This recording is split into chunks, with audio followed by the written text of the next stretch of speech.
Hello Gyandeep अकॅडमीमध्ये तुम्हा सर्वांचं मनापासून स्वागत आहे।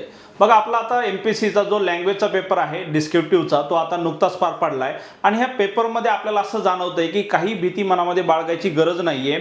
नेहमीप्रमाणे असा हा पेपर आलाय, थोडेफार चेंजेस आहेत, परंतु ज्ञानदीप अकॅडमीनं वारंवार जे विषय दिले आहेत त्याच विषयावरती आपल्याला एसे पण पाहायला भेटतोय, प्रेसे रायटिंग सुद्धा त्याचप्रमाणे पाहायला भेटतंय। मग आपण ह्या सेशनमध्ये आपण बघूया की हा जो पेपर आहे तो नेमका कसा होता, कोणत्या विषयावरती त्यांनी भर दिला होता आणि येणाऱ्या आगामी वर्षामध्ये जी पुढची एक्झाम होईल तर त्यामध्ये पेपर कसा येऊ शकतो आणि आपण कशा प्रकारे तयारी केली पाहिजे। तर बघा ह्या पेपरमध्ये आपल्याला पूर्ण 5 प्रश्न पाहायला भेटत आहेत आणि ह्या 5 प्रश्नांमध्ये जर का वेटेज पाहिलं तर बघा 100 मार्कासाठी आपल्याला निबंध विचारलाय, म्हणजे एसे जो आहे का नाही तो आपल्याला इथं 100 मार्कासाठी विचारलाय। दुसरं जे आहे कॉम्प्रिहेन्शन ऑफ द पॅसेज त्याच्यामध्ये 75 मार्कासाठी तो विचारलाय। प्रेसे रायटिंग ज्याला आपण सारांश लेखन म्हणतो तर ते 75 मार्कावर विचारलेला आहे आणि महत्त्वाचा घटक म्हणजे ग्रामर आणि वोकॅब्युलरी ह्याच्यावरती 50 मार्कासाठी प्रश्न विचारलेले आहेत। असं वेटेज नुसार बघितलं तर एसेवर सगळ्यात जास्त म्हणजे 100 मार्कासाठी विचारलंय, परंतु क्वेश्चन नंबर जो 4th आणि 5th आहे, चौथा आणि पाचवा जो की ग्रामर आणि वोकॅब्युलरी आहे तर तो घटक आपल्यासाठी थोडासा महत्त्वाचा इथं ठरतोय।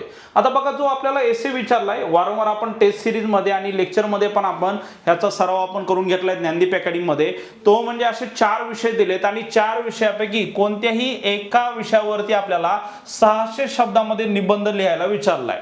आणि हे जे विषय आहेत का नाही बघा आपल्याला समजेल की जे डेली बेसिस वरती आपण जे चर्चा करतो म्हणजे ह्याला काही खूप असं काही नॉलेज असायची गरज नाहीये।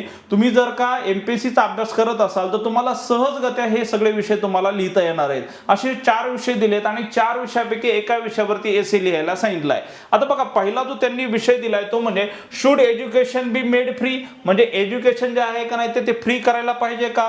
तर इथं आपल्याला सांगावं लागेल, जर का हो म्हटलं तर मग होचे आपल्याला कारण द्यावं लागतील आणि जर का आपण नाही म्हणलं तर नाहीचं सुद्धा आपण कारण इथं द्यावं लागेल। तर असा हा खूप सोपा विषय आलाय की एज्युकेशन फ्री मध्ये द्यायला पाहिजे का। दुसरा त्यांनी प्रश्न विचारलाय बघा ऑप्शन मध्ये दिलाय तो म्हणजे एन्व्हायरमेंटल इफेक्ट्स ऑफ अर्बनायझेशन। तर हा आपण अर्बनायझेशनचे जे काही वेगळे इफेक्ट आहे ते आपण टेस्ट सिरीज मध्ये ज्ञानदीप अकॅडमीचा हा विषय घेतला होता आणि तसाच अर्बनायझेशन वरती इथं हा एसे विचारलेला आहे की अर्बनायझेशनचे एन्व्हायरमेंटल पर्यावरणीय परिणाम काय होतील ते आता इथं आपल्याला लिहायला विचारलंय। तिसरा आहे बघा if I could become a scientist, जर का मी सायंटिस्ट झालो तर मी काय करेन, मग एखादा प्रॉब्लेम आहे ते मी कसे सॉल्व्ह करेन किंवा जगामधले जे प्रॉब्लेम आहे ते सायंटिस्ट बनून मी कसे सॉल्व्ह करेन, तर इथं आपल्याला असं लिहिता येईल। आणि चौथा विषय आहे the ethical use of internet, इंटरनेटचा एथिकल नैतिक यूज आपण कसा करू शकतो, कारण इंटरनेटचे गैरवापर सुद्धा भरपूर आहेत। मग ह्या इंटरनेटचा आपण नैतिकतेने आपण उपयोग कसा करू शकतो हा एसे इथं विचारलेला आहे। तर बघा इथं खूप सोपे विषय आहेत, ह्याच्यासाठी असा काही खूप गाढा अभ्यास असायला पाहिजे असं बिलकुल नाहीये। आपण जर का एमपीएससीचा अभ्यास करत असू तर बिलकुल आपल्याला हे एसे जे आहेत का नाही ते लिहिता येणार आहेत, त्यामुळे काही घाबरायची गरज नाहीये। आगामी वर्षामध्ये म्हणजे नेक्स्ट इयर मध्ये जर का आपल्याला ह्या विषयाची तयारी करायची असेल तर त्याच्यामध्ये आपल्याला समजलं पाहिजे की जे डेली बेसिस वरती किंवा न्यूज मध्ये जे काही विषय चालतात त्याच्यावरतीच हे सगळे विषय विचारले जातात। मीडियाचा गैरवापर कसा होतो किंवा इंटरनेटचा वापर कसा करायला पाहिजे किंवा एआय चा वापर वगैरे, तर असे जे करंट रिलेटेड जे आहेत का नाही विषय तेच आपल्याला इथे एसे मध्ये पाहायला भेटत आहे। आता दुसरा प्रश्न जो आहे तो म्हणजे comprehension of the passage, passage वरती आपल्याला प्रश्न विचारले। पॅसेज पण खूप सोपा, फिलॉसॉफी वरती हा पॅसेज आहे की फिलॉसॉफी कसं आयुष्यामध्ये आवश्यक आहे, फिलॉसॉफीला घेऊन आपण कसं जगू शकतो, असा हा इथं कॉम्प्रिहेन्शन वरती विचारलाय आणि ह्याच्यावरती प्रश्न जे विचारले ते सुद्धा खूप सोपे आहेत, म्हणजे खूप काही अवघड नाहीये। त्याच्यानंतर तिसरा प्रेसे रायटिंग मध्ये मात्र हा जो पॅसेज थोडासा लेंदी दिलाय। जनरली सारांश लेखनामध्ये आपल्याला जो पॅसेज आहे छोटासा पाहायला भेटतो, परंतु इथं मात्र तुम्हाला पाहायला भेटेल की इथं हा आणि इथं एवढा असा लेंदी आपल्याला प्रेसे रायटिंग सारांश लेखनासाठी आपल्याला हा पॅराग्राफ दिलाय। सारांश लेखनाचा नियम एवढाच आहे की आपल्याला 1/3 लिहायचंय, म्हणजेच काय की आपल्याला 1/3 मध्ये लिहायचे, 100 ओळी असेल तर 33 ओळीमध्ये लिहायचं आणि हे आपल्याला आपल्या भाषेमध्ये लिहायचंय।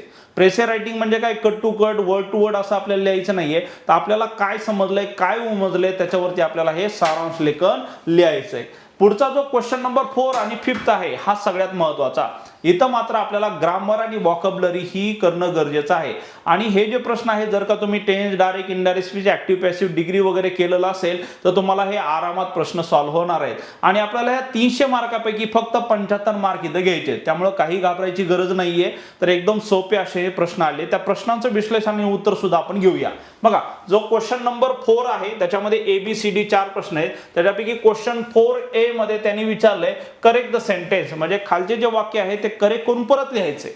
इथं महत्वाची अट आहे की वाक्य परत लिहायचे, म्हणजे फक्त जे करेक्शन आहे तेवढंच लिहायचं नाही आपल्याला, तर वाक्य पूर्णपणे लिहायचे आपल्याला, स्किप करायचं नाही एक पण शब्द, आणि करेक्ट करून लिहायचे. बघा, पहिला जो आहे तो आहे the book and the pen is lying on the table since yesterday.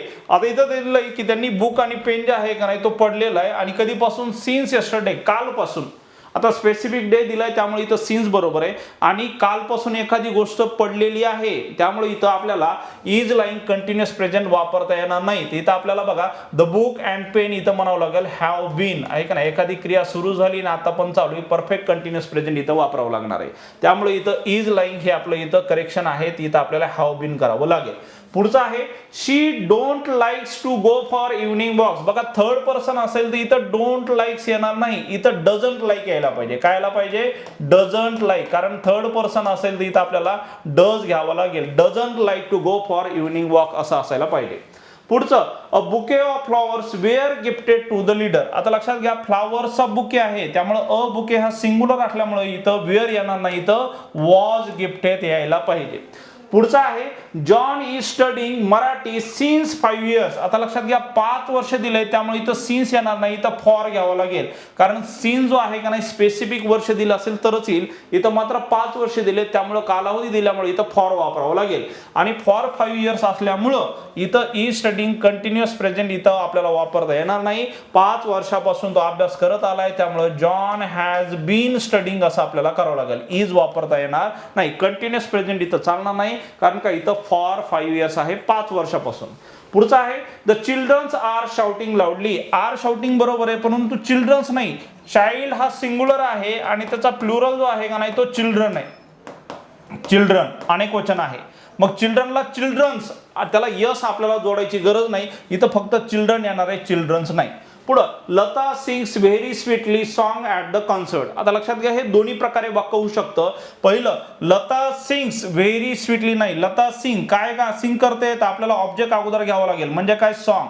Lata sings a song very sweetly असं आपल्याला करावं लागेल. किंवा दुसरं वाक्य होईल लता सिंग्स व्हेरी स्वीट असं आपल्याला लागेल, स्वीट सॉन्ग, म्हणजे इथं ऍडजेक्टिव्ह वापरायचं असेल तर स्वीट सॉन्ग असं आपल्याला लिहावं लागेल.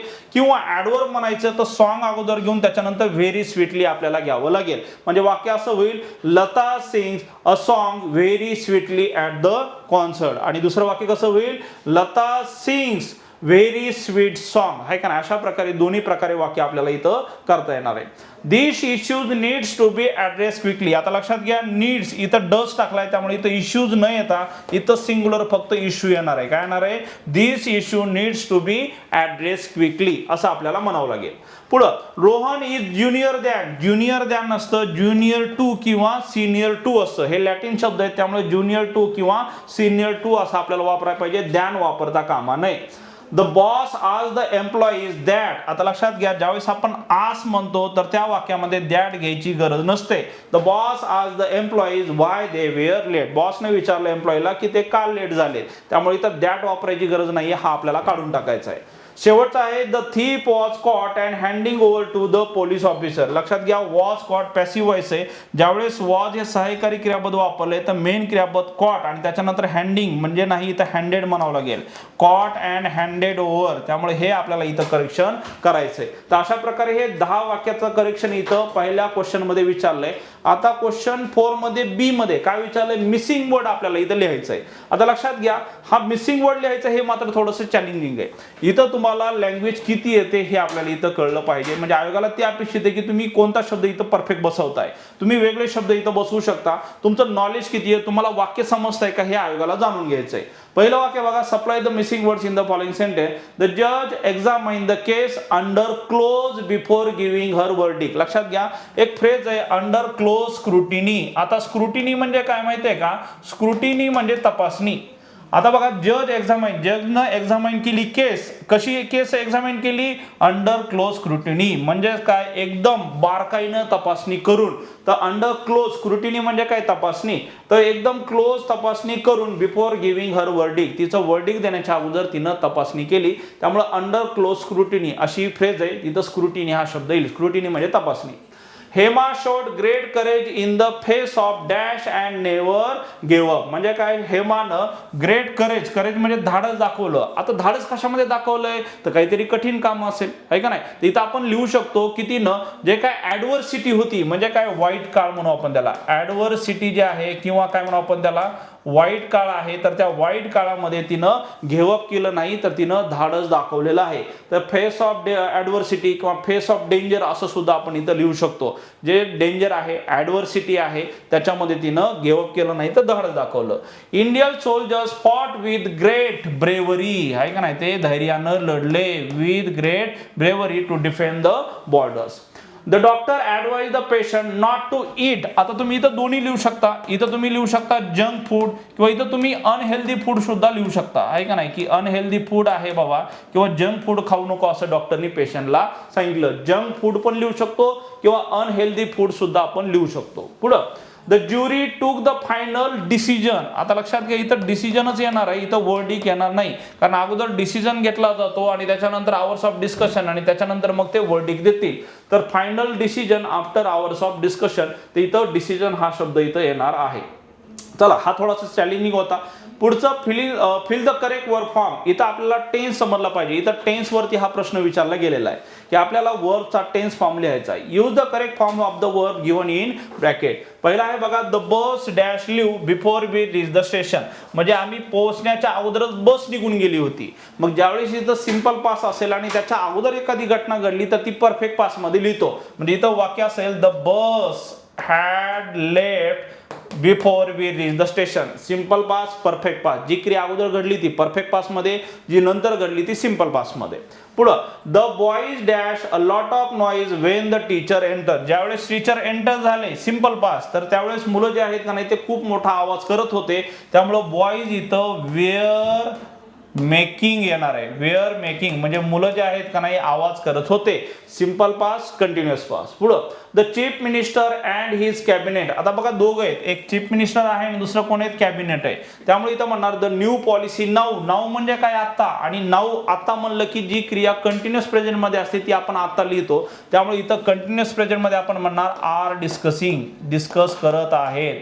आर डिस्कसिंग जे आहे का नाही कंटिन्युअस प्रेझेंट इथं आपल्याला वापरायचं आहे. पुढं आय विश. ज्यावेळेस म्हणतो काश असं झालं असतं तर, काश असं केलं असतं तर, त्यामुळं आय विश सिंपल प्रेझेंट असेल तर त्याच्यापुढं सिंपल पास येतो. त्यामुळं नोच इथं आपल्याला न्यू करावं लागेल. I wish I knew the correct answer. काश मला जर उत्तर माहित असतं तर. पुढं Rahul dash not finish his assignment yet म्हणजे काय? अद्यापही म्हणजे आतापर्यंत. मग ज्यावेळेस एट असा शब्द असेल त्याचा अर्थ की क्रिया अगोदर सुरू झाली आणि आता पण तिथं चालू आहे. त्यामुळे राहुल हॅज बीन किंवा नॉट म्हणून आपण इथं निगेटिव्ह आहे.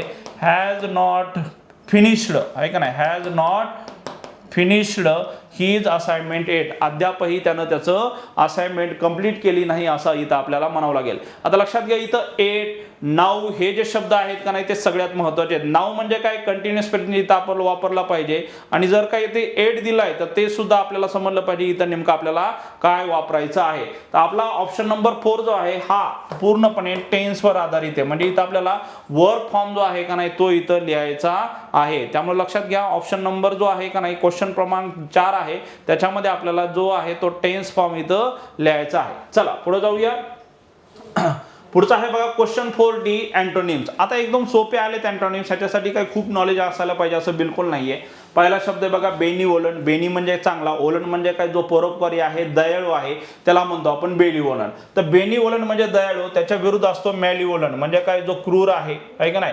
मॅलिवोलंट जो असतो का नाही तो एकदम परोपकारीच्या एकदम विरुद्ध असतो मॅलिवोलंट. किंवा ह्याला क्रुएल सुद्धा म्हणू शकता तुम्ही. काय म्हणू शकता? क्रुएल आहे का नाही, तर हे दोन्ही शब्द तुम्ही इथे लिहू शकता. पुढे आहे बघा कॅन्डिड. कॅन्डिड म्हणजे काय स्पष्ट किंवा मुक्त वगैरे म्हणू आपण त्याला तुम्ही इव्हेजिव्ह किंवा काय म्हणू आपण त्याला की इनसिन्सिअर सुद्धा लिहू शकता, की जो सिन्सिअर नाहीये, जो प्रामाणिक नाहीये. कॅन्डिड म्हणजे काय स्पष्ट किंवा प्रामाणिक, त्याच्या विरुद्ध इव्हेजिव्ह किंवा इनसिन्सिअर. इनसिन्सिअर म्हणजे काय जो सिन्सिअर नाही, हे दोन्ही लिहू शकता. फ्रॅगाइल. फ्रॅगाइल म्हणजे काय ठिसूळ, जे लगेच तुटू शकतं आहे का नाही. तर रूट वर्ड आहे बघा फ्रॅग आणि फ्रॅक असे दोन रूट वर्ड आहेत, फ्रॅग आणि फ्रॅक. तर ह्याचा अर्थ काय की फ्रॅक्चर बघा, फ्रॅक्चर म्हणजे काय लगेच तुटणारं. त्याच्या विरुद्ध शब्द आहे, एक तर म्हणू आपण स्ट्रॉंग, की जे स्ट्रॉंग आहे, जे तुटत नाही, किंवा याला म्हणू आपण ड्युरेबल, की जे ड्युरेबल आहे, लॉंग टर्म टिकणार आहे, लगेच तुटणारं नाहीये. पुढं इग्नोरंट. इग्नोरंट म्हणजे काय अज्ञानी म्हणू, आणि त्याच्या विरुद्ध शब्द असेल नॉलेजेबल, की ज्याला खूप नॉलेज आहे. नॉलेजेबल की ज्याला खूप नॉलेज आहे. ऑप्टिमिस्टिक हा खूप फेमस आहे, खूप अनेक परीक्षांमध्ये खूप वेळा विचारलेला आहे. ऑप्टिमिस्टिक म्हणजे काय आशावादी. त्याचा विरुद्ध अर्थ असतो पेसिमिस्ट आहे का नाही. काय असतो पेसिमिस्टिक म्हणजे काय निराशावादी, की जो नेहमी नैराश्यामध्ये राहतो किंवा निराशावादी आहे. तर इथं आपण हे अँटोनिम्स इथे घेतलेले आहेत. आता पुढचा क्वेश्चन आहे 5 नंबरचा. 5 नंबरचा क्वेश्चन मात्र खूप महत्त्वाचा आहे, कारण याच्यामध्ये ग्रामरवरती अनेक प्रश्न विचारलेत. आता काय विचारलंय बघा, डू ॲज डिरेक्टेड, की ह्याच्यामध्ये जे प्रत्येक ऑप्शनमध्ये त्यांनी अनेक ऑप्शनमध्ये वेगळे त्यांनी प्रश्न विचारलेत. पहिला ऑप्शन आहे बघा की Joseph is rich. Joseph rich आहे, जोसेफ इज नॉट हॅपी आणि जोसेफ हॅपी नाहीये. इथं विचारलंय combine into single sentence using although. Although म्हणजे काय जरी तरी. तर ऑल्दो वापरून हे वाक्य आपल्याला परत लिहायचंय. तर आपण असं म्हणूया की ऑल्दो, वाक्याच्या सुरुवातीलाच ऑल्दो लिहायचा असतो. ऑल्दो जोसेफ इज रिच, इथं जोसेफ निघून जाईल आणि वाक्य येईल ही इज नॉट हॅपी, कारण का रिपिटेशन नकोय तिथं. आपण सर्वनाम वापरणार आहे pronoun. Although Joseph is rich comma he is not happy, जरी तो श्रीमंत असला तरी सुद्धा तो हॅपी नाहीये. पुढं the captain praise the players for their brilliant performance change into passive voice. आता ऍक्टिव्ह व्हॉइसचं पॅसिव्ह व्हॉइस करायचंय. आता लक्षात घ्या, इथं दिलंय कॅप्टन प्रेज म्हणजे सिंपल पास्ट आहे. सिंपल पास्ट म्हणले की वॉज वेअर यायला पाहिजे. इथं ऑब्जेक्ट आहेत बघा द प्लेयर्स, मग वाक्य काय करणार आपण the players were praised by captain. इथं वेअर प्रेज हे आपलं पॅसिव्ह व्हॉइस यायला पाहिजे. वेअर प्रेज हे आपलं पॅसिव्ह व्हॉइस आहे. पुढं the father told his son that honesty is the best quality. Father म्हणाले सनला की ऑनेस्टी बेस्ट क्वालिटी. इथं change into direct speech. Indirect मधले ते डायरेक्ट स्पीच मध्ये करायचंय. बघा honesty is the best policy हे जे आहे का नाही, हे आपण युनिव्हर्सल ट्रूथचं वाक्य म्हणून आपण त्याला हे ॲज इट इज लिहिलं पाहिजे. मग ऍक्टिव्ह व्हॉइस मध्ये आपण काय म्हणणार द फादर टोल्डचं होईल सेड टू. कोणाला म्हटले हिज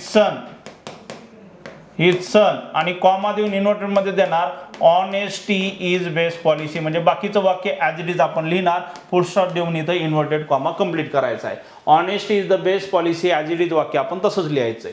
पुढं he can play the piano add question tag. Question tag जोडायचा आहे. क्वेश्चन टॅग करत असताना आपण कॅनला म्हणणार कांट ही, कारण का जे मॉडेल ऑक्झरी आहे त्याला घेऊनच आपण क्वेश्चन टॅग करतो.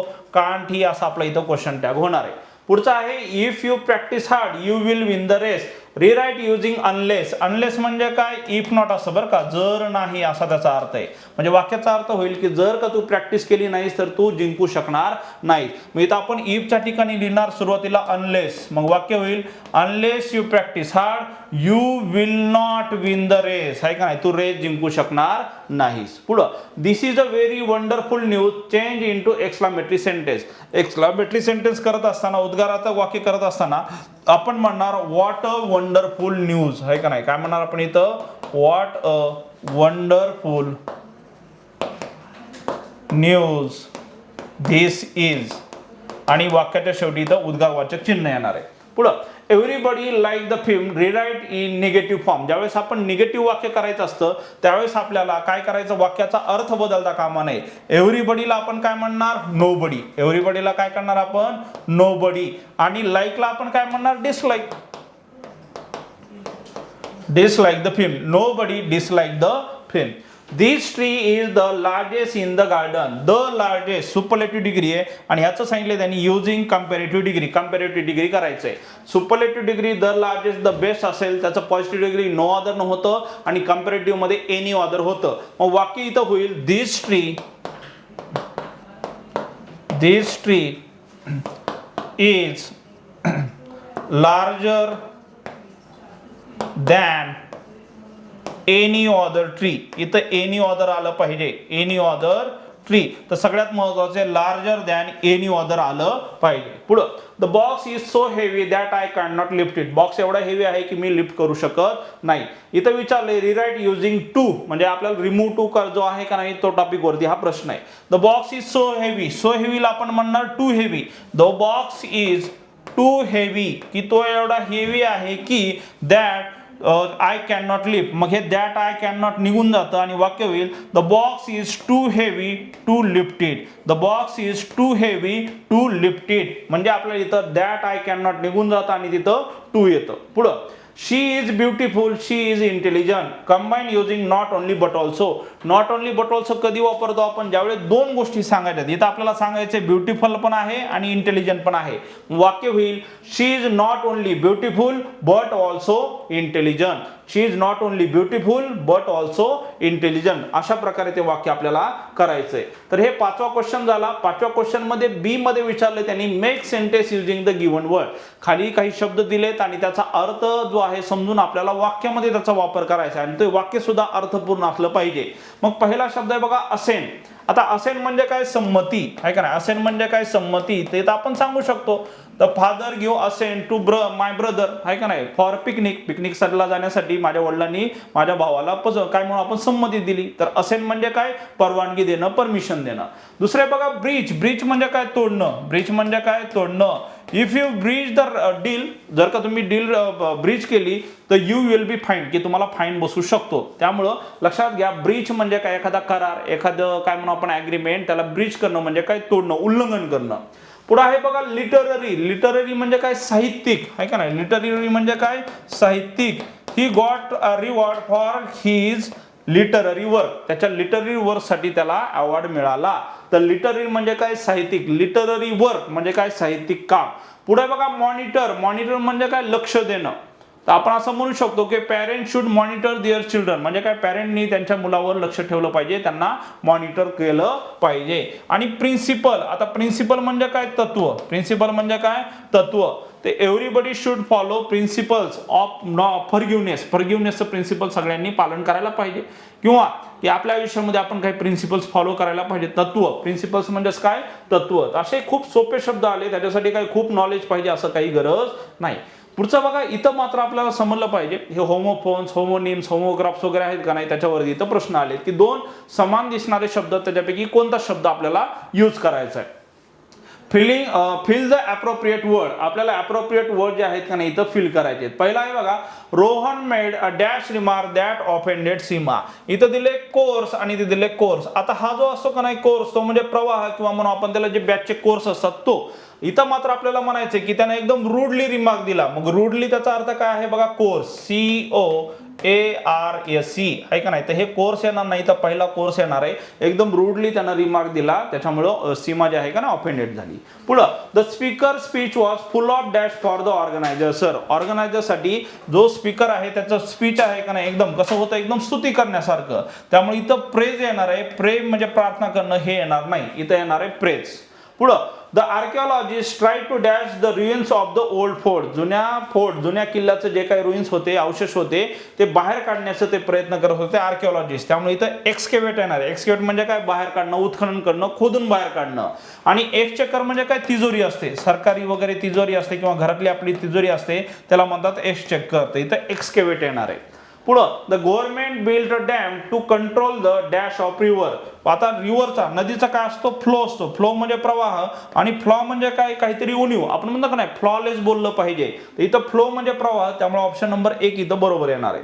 Rocky showed great dash during the scuffle with the thieves. आता स्कपल म्हणजे काय, मारामारी आहे का नाही. त्या मारामारीमध्ये तर हे रॉकीनं शोड ग्रेट काय दाखवलं, वेलर. आता वेलर म्हणजे धैर्य. आता तुम्ही म्हणाल हा वेलर आणि हा वेलर दोन्हीमध्ये काय फरक आहे, तर हा USA वाला आहे. आपण USA इंग्लिश फॉलो नाही करत, आपल्यावर ब्रिटिशांनी राज्य केलंय.